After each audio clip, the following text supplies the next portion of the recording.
మరో వార్త చూసుకోవచ్చు. కేసీఆర్కు లీగల్ నోటీసు.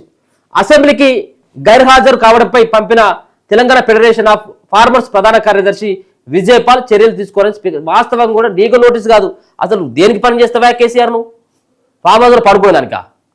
ఈయన పోయి కేవలం ఫామ్ హౌస్లో పంటాడు, అసెంబ్లీకి రాడు. సో ఇవాళ రెండు సంబంధించినటువంటి అంశాలపైన డిస్కషన్ అవుతా ఉన్నది. ఒకటి బీసీలు, దయచేసి బీసీలు ఎస్సీ సోదరులు ఖచ్చితంగా దీన్ని గుర్తుపెట్టుకోర్రి. ఇది ఇటువంటి కీలకమైనటువంటి దానిపైన మాట్లాడినటువంటి రెండు సార్లు ముఖ్యమంత్రిగా పనిచేసినటువంటి వ్యక్తి, 80,000 చదివినటువంటి అపర మేధావి, ఫామ్ హౌస్కే పరిమితం అయిపోయినటువంటి కేసీఆర్ ఏ ఒక్కరోజు అసెంబ్లీకి రాడు, నోరు విప్పడు. మళ్ళీ ఈయనకు ప్రతిపక్ష హోదా, ప్రతిపక్ష నాయకుడు ఈయన. మరి ఇటువంటి సంబంధించినటువంటి మాట్లాడినటువంటి నేత ఉంటే ఎంత, పోతే ఎంత? అంతే కదా. ఈయన ఎందుకు పని చేయనటువంటి వ్యక్తిని ఎందుకు? ఇప్పుడు జీతగాన్ని పెట్టుకుంటే జీతగాడు బాయకాడ పని చేయకపోతే తీసేస్తాం కదా. సో సేమ్ అంతే కదా. ఈయన ప్రజలు కడుతున్నటువంటి పనులతో జీతం తీసుకున్నటువంటి ఈ కేసీఆర్ ఒకరోజు రాడు అసెంబ్లీకి. సరే అసెంబ్లీ రాకపోయినా అక్కడ ఉన్నటువంటి గెలిచినటువంటి గజ్జల ప్రజలకు ఏమైనా కలుస్తారంటే అది కూడా లేదు.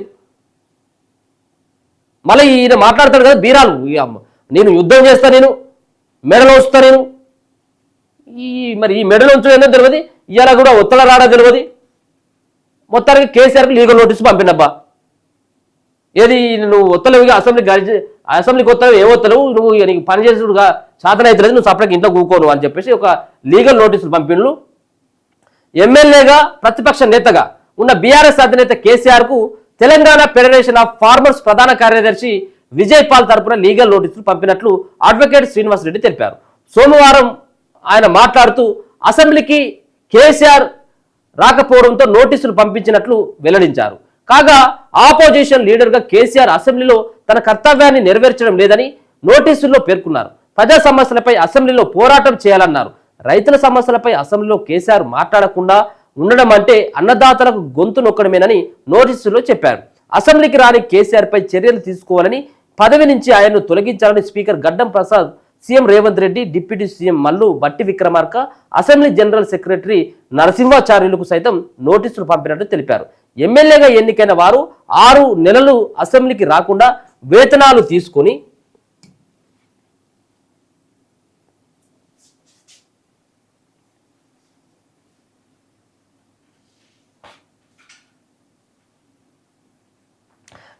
తీసుకుంటే పెన్షన్ రిమూవల్ ఆఫ్ యాక్ట్ 1953 కింద డిస్క్వాలిఫై చేయవచ్చని నోటీసుల్లో వెల్లడించారు.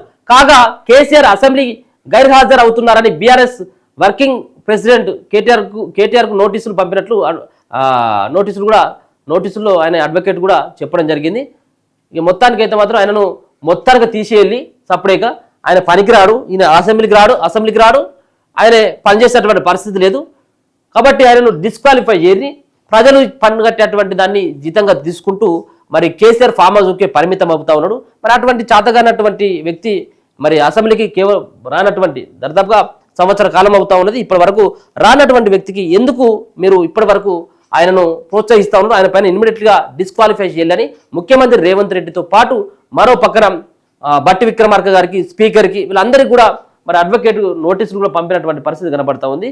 1953 కింద యాక్ట్, రిమూవల్ ఆఫ్ యాక్ట్ 1953 కింద ఆయనను డిస్క్వాలిఫై చేయాలని చెప్పేసి నిర్ణయం తీసుకున్నారని చెప్పేసి ఒక పక్కన చెప్తా ఉన్నాడు.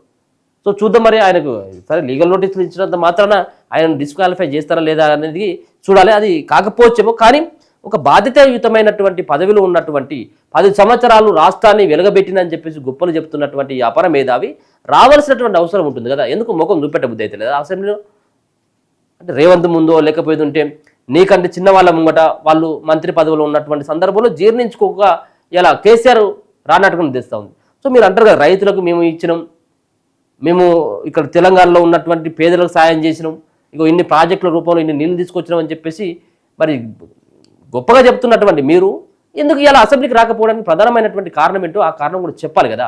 దేనికోసం రావట్లేదు? హెల్త్ మంచుకుంటలేదా? పానం ఏమైనా మంచుకుంటలేదా? దీనిపైన కనీసం చెప్పాలి కదా. సరే ఒక్క రోజు అంటే జ్వరం వచ్చి పనుకున్నాం అంటాం, 10 రోజులు అంటే సరే చేత కాకుండా ఉన్నది అనుకుంటాం. సరే కొన్ని రోజులేమో 20 ఇరిగింది, అది వేరు, అది సరే 2-3 నెలలు రెస్ట్ తీసుకుని అయిపోయింది. సో ఇప్పుడు రావచ్చు కదా, స్పీకర్ కోరుతా ఉన్నాడు, రాష్ట్ర ముఖ్యమంత్రి సైతం కూడా నేరుగా మిమ్మల్ని ఆహ్వానిస్తూ ఉన్నాడు.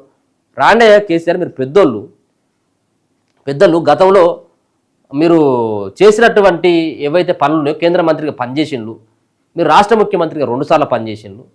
కాబట్టి మీ అనుభవాన్ని మాతో పంచుకోండి, మాకు సలహాలు సూచనలు లేవని చెప్పేసి చెప్తా ఉన్నావు. నువ్వు ఎప్పుడన్నా మాట్లాడినావు అట్లా?